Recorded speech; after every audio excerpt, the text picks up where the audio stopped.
Hello, everybody. I pulled the ring light out to where I wouldn't look so washed out. And now I look red. But I am red all the time because my skin has no color. That's why my tattoos and all look so pretty because I don't have any color in my skin. um, I'm a pale princess. But my eyes are a little hazy because they're burning. I came home from, I got there at 7 o'clock this morning at Chemo, and I took a Uber there thanks to Jackie, who sent me the $50 gift card to go and use toward my Uber, and I have $5 left. That's how much it costs to go 7 miles there and 7 miles back. It's highway robbery. And I don't know why I don't do that on the side, because on disability, once I'm better, of course, you can make a little bit of money. He said he did it part-time, and you just can't make over a certain amount. They'll give you an amount, but it's tricky because if you go over that, they can take you off disability and you won't ever get back on it. It's ridiculously hard to get back on it. But anyway, I'm not going to be driving anybody around. I'm fine, I love people, but I don't like people sometimes.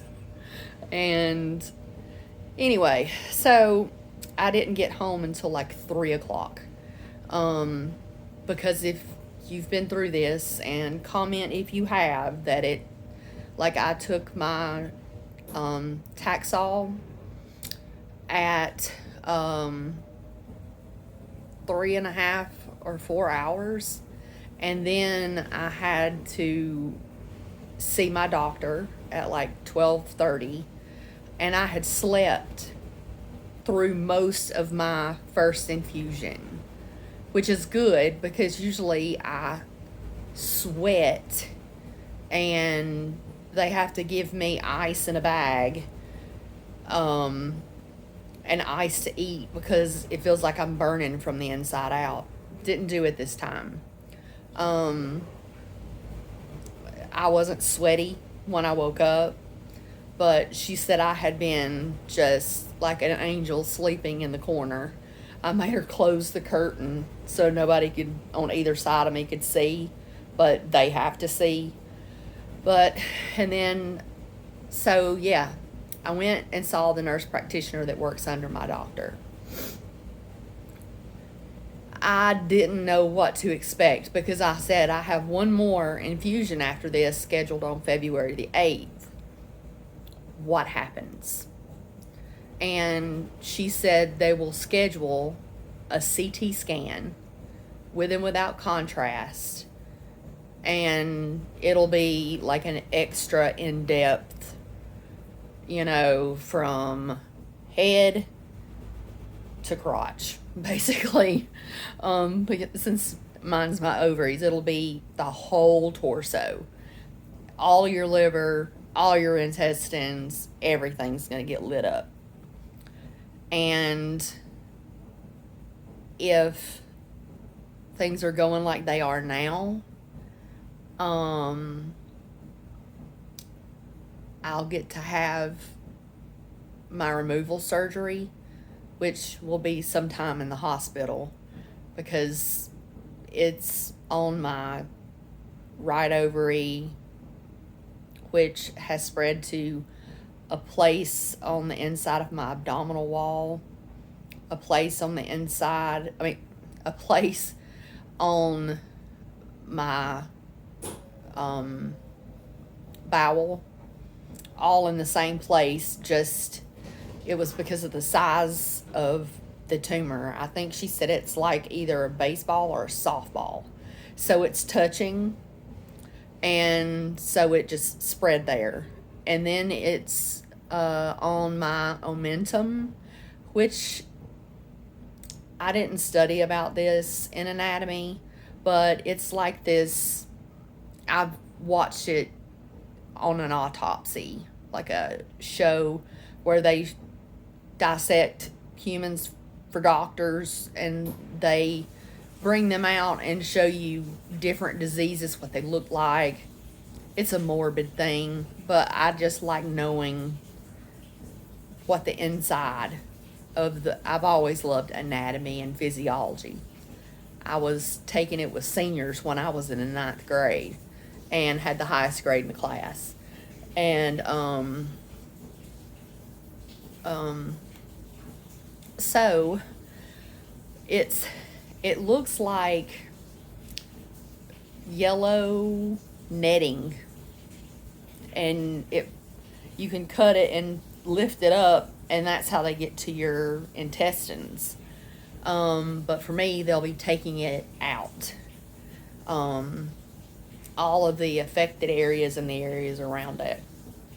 And then the top lobe of my liver. According to how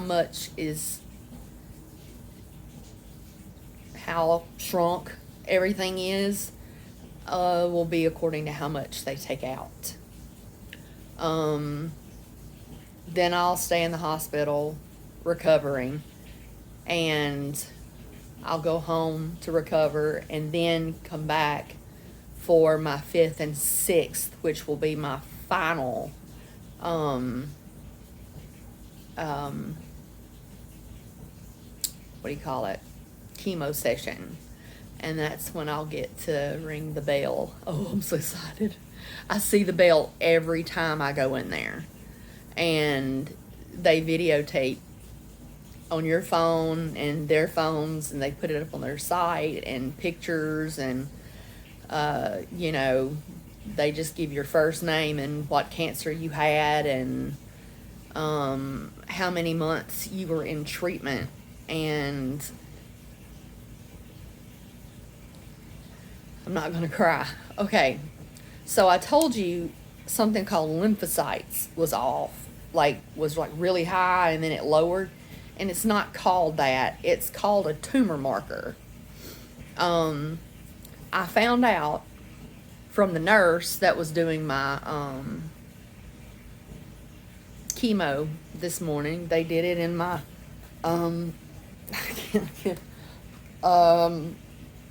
there's where the tape was, but it's down here in my port. And I'm afraid if I move my phone, it's going to flop down, because it will do that sometimes.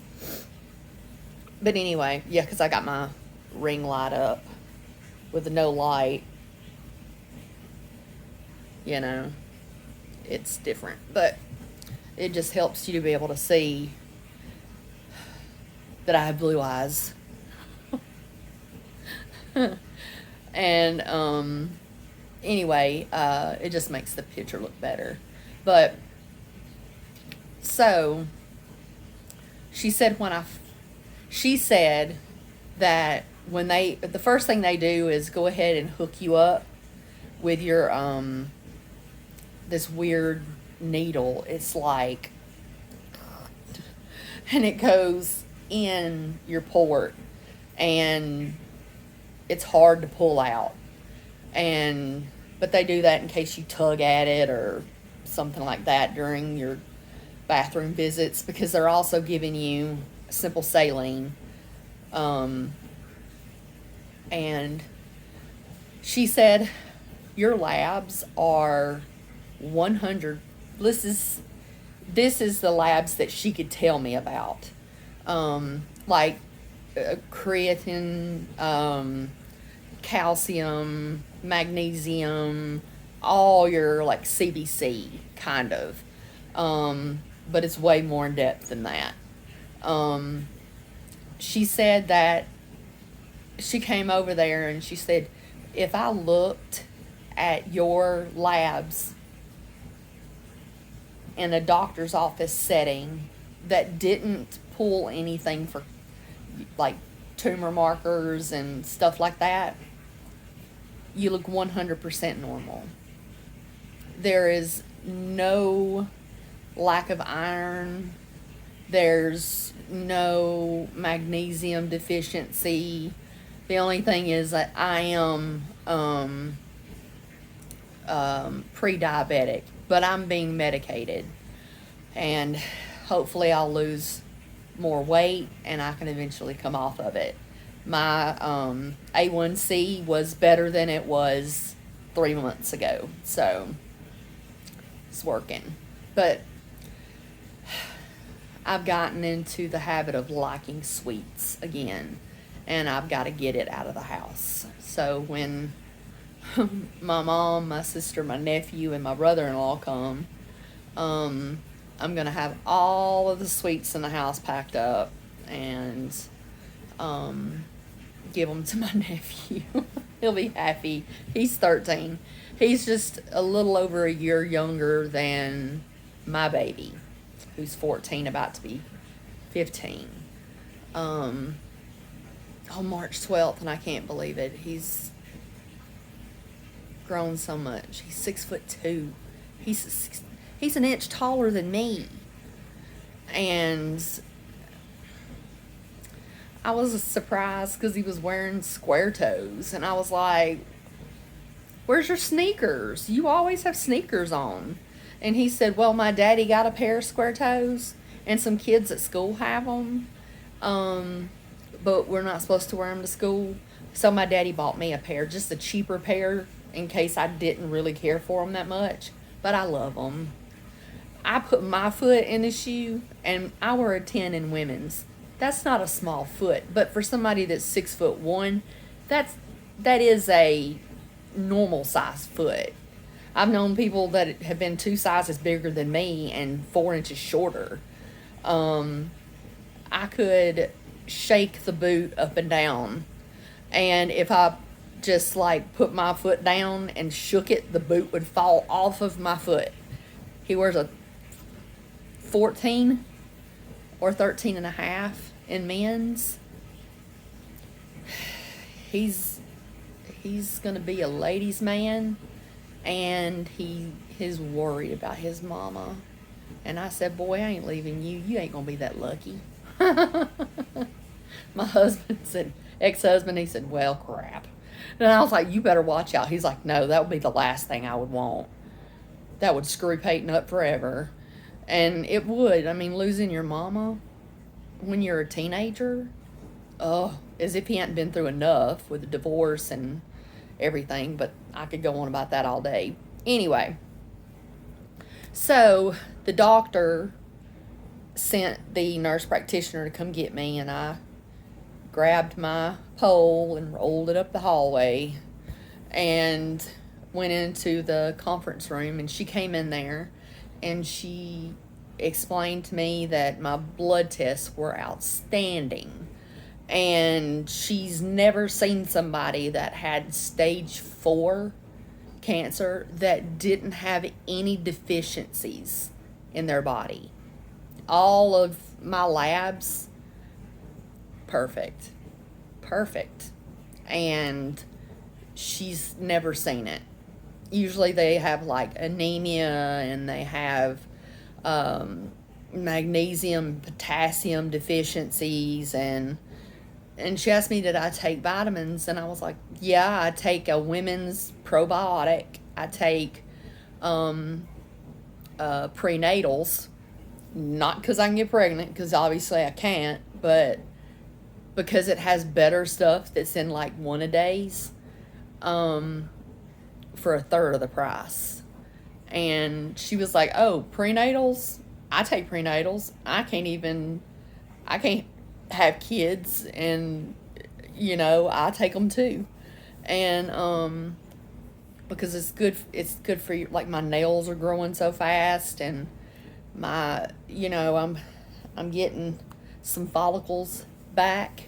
And my post last night, she couldn't understand how I have hair growing back on my head or other places on my body. Everywhere there was no hair, it's growing back. Which I'm not complaining, because I'll get this back and everything else can be shaved or waxed. But anyway, so she told me, and I was mistaken when the doctor talked to me last time I was there. So when I was first brought in, no chemo, no nothing, straight from the emergency room. Next day, I went up and saw my doctor, my oncologist, gynecologist. That's what she's called. She studied at Johns Hopkins, so, and people come from all over the world to study at UAB. You don't even see American people from Alabama. You see, like, people from China and people from Japan and people from all different countries, and that's, like, a huge deal. It's the place to go. And if any of you have not heard it, it's the University of Alabama at Birmingham. And it takes up city blocks. And it's not like a college campus. There may be something on this corner, and then your next class may be 3 blocks over. So you have to, like, to get there on time. That's where my ex-husband went for psychology. And left after 3 years. But anyway, so when I saw Dr. Oh God, what's her name? Lee. Her first name is Margaret. I'm gonna just say Dr. Margaret. I forget her name. It's too late. It's 1 a.m. So when I saw Dr. Margaret last time, that's what everybody else calls her too, by the way. She said, now I'm reading off a piece of paper. She said I had tumor markers of 16,000, which is huge, because I had so many places affected. And that's when you're stage 4, you don't have a lot of hope. You just have to pray, and that's what I did. And that's what all of you did. That's when I first started meeting all you guys on this channel that I made for my son. And he doesn't even watch it.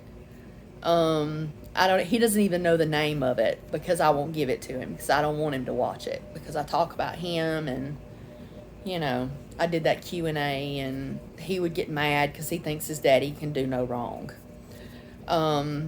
So before I had any chemo, any treatment, it was 16,000. After the first chemo treatment, 3 weeks later, it was 6,000. Now, 3 weeks later, so 9 weeks yesterday, since my first infusion, I'm at 1,502. It's dropping it's dropping so fast.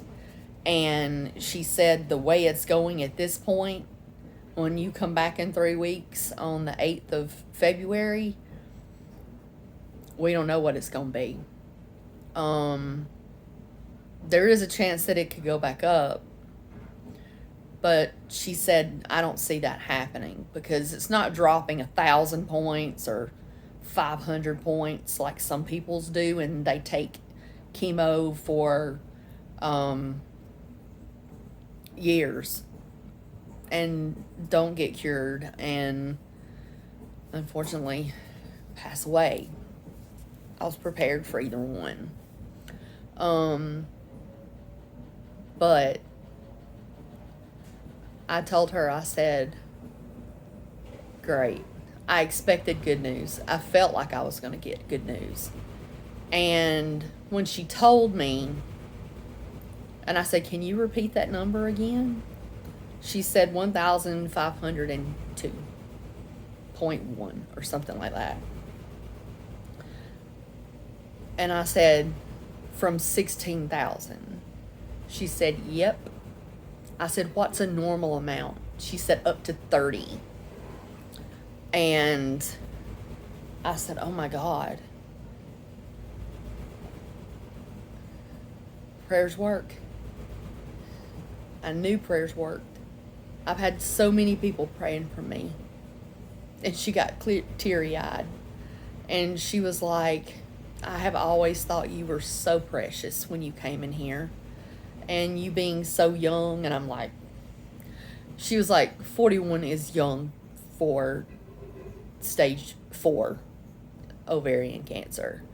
I'm the youngest person in the infusion clinic that's dealing with something this serious. Other people have like endometrial cancer from having endometriosis, and they're like in their mid 30s, but I was the youngest one. I am the youngest one being treated with stage 4 ovarian cancer. All these other women are in their 60s and their late 50s. One lady was like 67. And I just pray that it's not going to be a situation where, okay, I'm okay from this, and then you know, years later, now it's going to be a brain tumor or lung cancer, and I don't smoke and I never have. So, but, you know, that's a fear that's in my head, but I try to pray it out, you know, be like, and when she told me that number, I just started crying, and all I could say over and over was, thank you, Jesus, thank you, Jesus, thank you, Jesus. And that's when she got to crying, and I'm not going to cry, even though I already am. But I got back to the infusion. Look how red I get. My eyebrows turn red. Oh. Anyway, I got back to the infusion area, and I wheeled my thing into the bathroom, and I sat on the toilet and just kept saying, thank you, Jesus, thank you, Jesus, thank you, Jesus, over and over again. And then I finally, you know, okay, I don't want anybody to think I'm crying, but when I'm crying, everybody knows it. And nobody said anything. I just had washed my face off with some water and some cold water, and my thing was beeping for my next infusion, and we got started, and it was only 30 minutes, and I was ready to go, and everything was fine. I didn't have any ill effects there. Now, come tomorrow at some point, afternoon, tomorrow night, I'm going to feel like death warmed over. And that's when you probably won't see a video, or I might put one up, because I get dark under my eyes. I mean, I'm a little dark now, but, you know, it's actual blood vessels. It's not, you know, that grayish black brown that people get under their eyes. Mine's like a mauvey color. But I do not have Omicron. I'm safe there. And I just ordered free COVID test kits. Everybody in the United States can go on this thing that Biden, each family, each household can get 4 tests for free. No shipping, no nothing. You go to covidtest.com or .gov. But it's been all over the news. You've probably already seen it. But I saw it on Fox and on Fox News. And so that'll be nice, you know. I can find out from home, but I'm not going to get them until the end of, it takes like 7 to 10 days to mail them out. But I got a email back that said that, you know, this household has ordered these and they'll be shipped out in 7 to 10 days. And yeah, So that'll be nice, so that if I do feel sick, I can take it and be like, okay, I'm all right, you know. So anyway, so good news, good news, good news. The Lord answers prayers, and you guys have prayed this away. I just I have felt the whole time, even when the chemo had me wanting to crawl to bed or sleep all day, force myself to get up and be like, I've got to eat something, or I'm going to be too weak to get out of the bed, you know, and just take a nausea pill and keep on going. And so, yeah, I love each and every one of you and your sweet comments that you give me.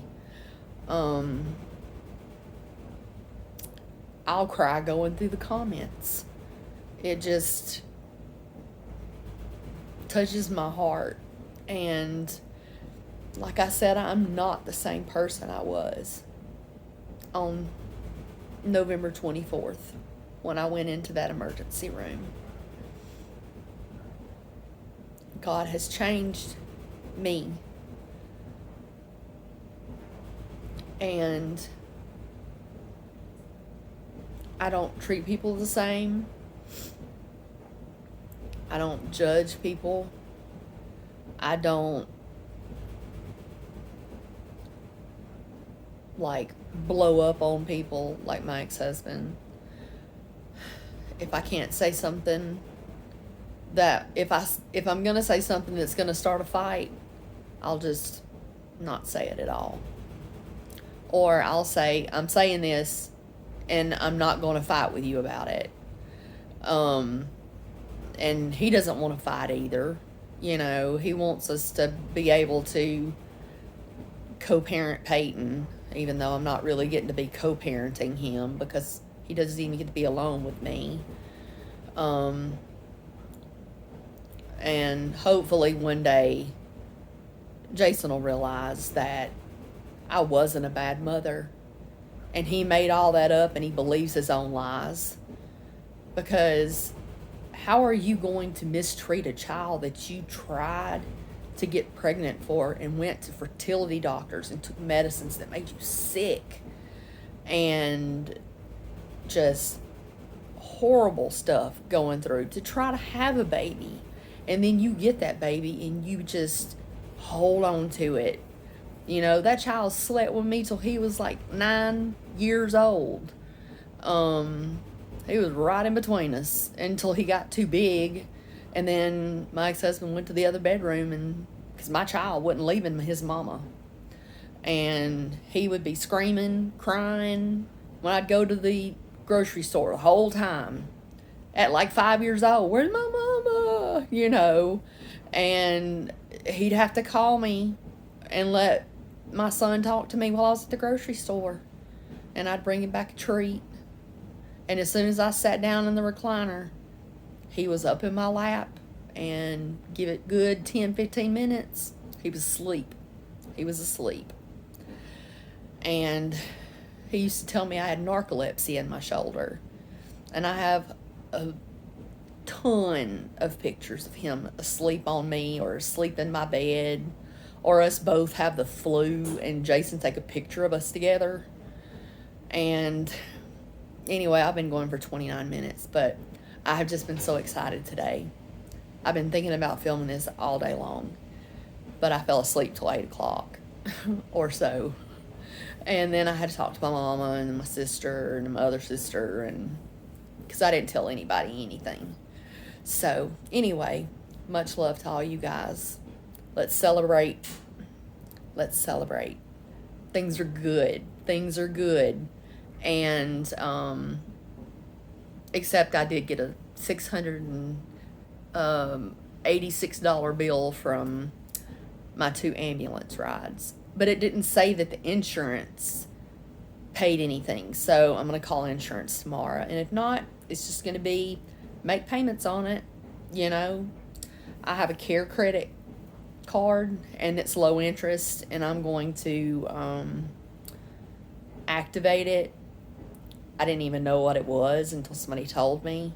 And I can put it on there so it doesn't ruin my credit. And then I can pay the credit card off, you know. And then I have it in case I have to get a crown or, you know, fillings or any kind of dental work, or glasses, you know, things that cost a good amount of money medically. So anyway, thank you for your prayers. From the bottom of my heart, thank you for your prayers. I could never, if I had all of you in a room, I would go through and I would hug every single one of you and kiss you on the forehead and tell you thank you for praying for me, because you have no idea how much this has meant to me. And I almost said I don't feel worthy. And I don't, in a way. But if God's keeping me here, it's for a reason. And I'll figure out what that reason is. So, anyway, before I really start boo-hooing, because y'all are just the best. You send me such sweet presents. And put money in the GoFundMe, which, by the way, if you can do that GoFundMe, takes like a week and a half to get into your bank account. And if I do Cash App instead, it instantly goes into your bank account. So if anybody was thinking about donating or donating again, or whatever, I'm not asking, I'm just, you know, I'd be very appreciative. But Cash App would be my number one choice. But either way, I am not complaining. I'll wait for it to hit. It's fine.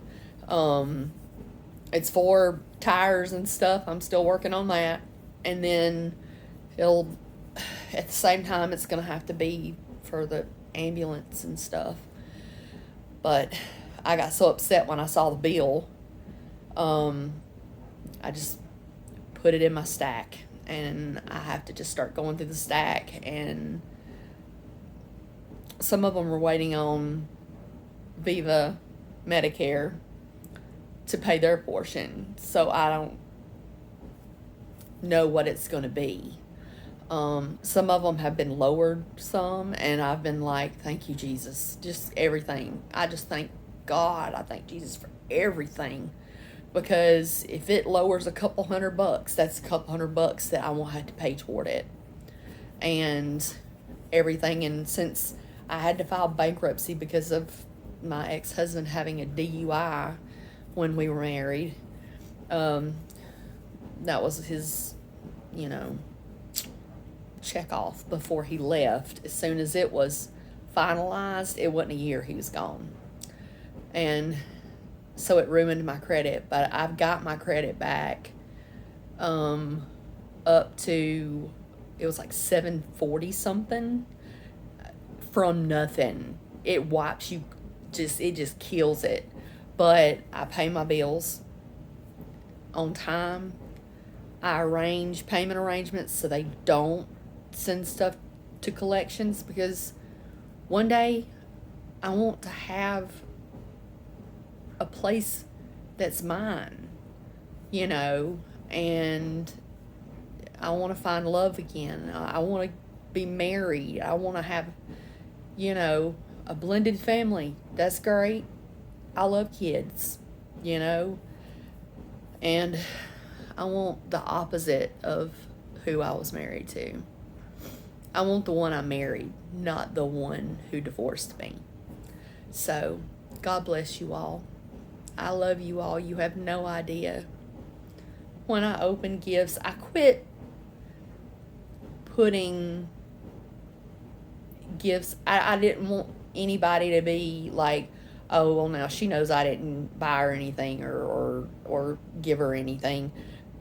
So I open them and I go through, and if I don't personally thank you, it's just because I missed it. But I try to go out on Amazon, and if you are getting it, let me know.